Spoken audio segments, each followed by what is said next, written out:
মিল্লা তিনজন ভাই এসে মিললে আমার পোলাটা একবারে জানা শেষ আমার।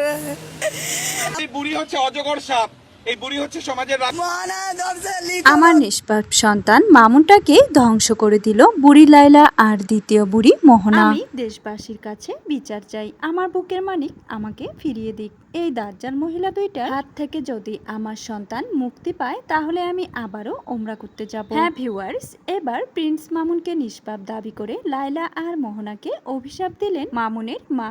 কয়েকদিন ধরে লাইলা এবং মোহনার ঘটনা সামাজিক যোগাযোগ মাধ্যমে বেশ আলোচনার জন্ম দিয়েছিল। মোহনা এবং মামুনের যখন বিচ্ছেদের গুঞ্জন শোনা যাচ্ছিল তখন মামুনের মা সাংবাদিকদের অনুরোধ করে যদি মোহনা বাসায় ফিরে আসে তাহলে তার সমস্ত কথা মামুন শুনবে, এমনকি আমাদের বাসায় যারা আছে সবাই তার কথা উঠবস করবে, প্রয়োজনে মোহনার হাতে পায়ে ধরে সবাই ক্ষমা চাইবে।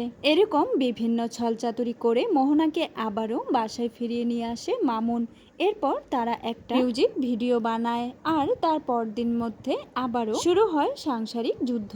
মামুনের সেই চিরচেনা রূপ, তার ভালো মুখোশ খুলে আবারও যখন মোহনাকে অমানবিক অত্যাচার শুরু করে তখন আবারও মোহনা মামুনকে ছেড়ে চলে আসে। কিন্তু মোহনাকে এবার ব্ল্যাকমেল করে বাসায় ফিরিয়ে নিয়ে আসার জন্য ফ্যানের সঙ্গে মোহনার লাল টুকে শাড়ি ঝুলিয়ে আত্মহত্যার চেষ্টার একটা ভিডিও বানায় প্রিন্স মামুন। আর সেই ভিডিও মোহনাকে পাঠিয়ে দিয়ে বলে, আমাকে শেষ দেখার জন্য হলেও চলে আসো, হাজার হলেও আমি তোমার স্বামী।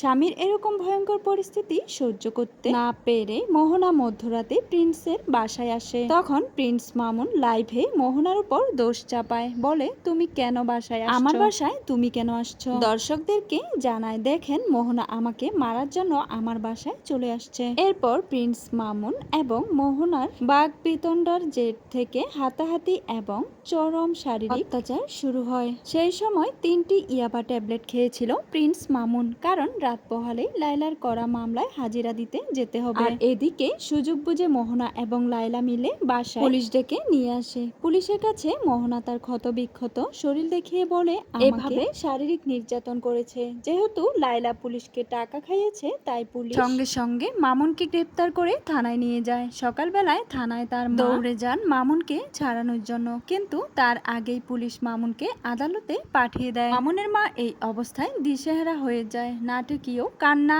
আর সাংবাদিকদের কাছে আহাজারি। তিনি সাংবাদিকদের বলেন, এই দুই বুড়ির কাছে আমার নিষ্পাপ সন্তানটা ধ্বংস হয়ে গেল, কোনোভাবে সন্তানটাকে বাঁচতে দিচ্ছে না। দাজ্জাল বুড়ি দুইটার কাছ থেকে যদি আমার সন্তান মুক্তি পায় তাহলে আমি আল্লাহর কাছে আবারও আরেকটি ওমরা হজ পালন করব।